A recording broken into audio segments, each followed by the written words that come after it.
Hey everyone, and welcome. Today we're going to talk about something that is, honestly, a kind of superpower for any professional: business process modeling. And look, if you've ever been stuck on a project that just feels like it's spinning its wheels and going nowhere fast, then this is definitely for you. I mean, we've all been there, right? You're in the middle of a project, you look around at your team, and everyone is just thinking, why is this taking so long? It's that frustrating feeling, and it's super common.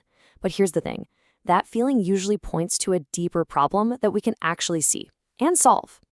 And that is exactly where business process modeling comes in. The absolute best way to think about it: it's like a GPS for your project. Seriously, it's not just some boring diagram. It's a detailed map that shows you, step by step, how the work actually gets done. It highlights all the traffic jams and roadblocks, and most importantly, it shows you the fastest, most efficient route to the finish line. It's all about bringing clarity to the chaos. Okay, so what's the big deal? Why should you even bother learning how to model a process? Let's get into why this is such a foundational piece of your professional toolkit. It really boils down to three huge benefits that kind of build on each other. First, and this is the big one, you get clarity. Suddenly, instead of five people on the team having five totally different ideas about how something works, everyone is looking at the same map. You have a single source of truth.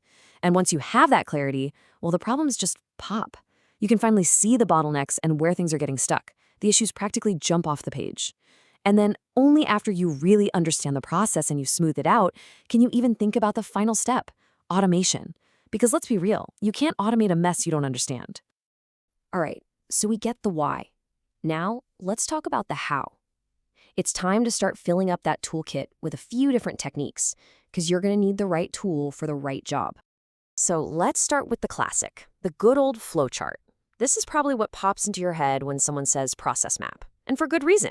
It's your go-to for those simple, straightforward processes.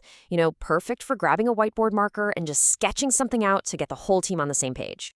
Let's make this real with a super simple example: a customer refund.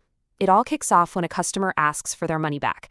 Then comes the crucial decision point. Is this request even valid? And right there, the path splits. If it's a yes, you go down one path and issue the refund. If it's a no, you go down another and reject the request. See? Even with a basic list like this, mapping it out brings some much-needed order and logic to it. But okay, what happens when things get messy? When it's not just a simple, straight line? Well, for those more complex situations, you're going to want to level up to something called BPMN. That's short for Business Process Model and Notation. Just think of it as the official, industry standard language for drawing these maps, especially when the process jumps between different departments and has to talk to a bunch of different computer systems. Okay, here's another scenario. Sometimes the biggest question isn't what needs to happen, but who is supposed to do it. That's the exact problem a swim lane diagram is designed to solve. It's basically a flowchart, but it's organized into lanes, like in a swimming pool, one for each person or team. And this is where its magic happens, because it makes it crystal clear who's responsible for what, and especially where those critical handoffs happen from one team to the next. A perfect example is customer onboarding. So you'd have lane 1 for the customer, they're the ones submitting their info. Then that task gets passed over to lane 2, which is the sales team. They check to make sure everything looks good. Finally, they hand it off to lane 3, the operations team, who actually creates the account. Just by laying it out like this, you can immediately see the flow of responsibility moving from one group to another. That's the power of the swim lane. So you've got the techniques down. But what do you actually use to make these diagrams? Let's take a look at the digital workbench and some of the best tools out there. When you're picking a tool, it really depends on what you're trying to do. Are you working by yourself, trying to create a really polished professional diagram for some official documentation? Then you're probably going to look at the heavy hitters like Microsoft Visio or a great free option, Draw.io. But what if you're trying to get your whole team in a room or a Zoom call to map something out together? For that kind of live collaboration, a tool like Lucidchart is an absolute game changer because of its awesome real-time features. Okay, let's bring it all home. What's the one big idea you should walk away with? How do you actually put all this stuff to good use? If you remember just one thing from all this, let it be this right here.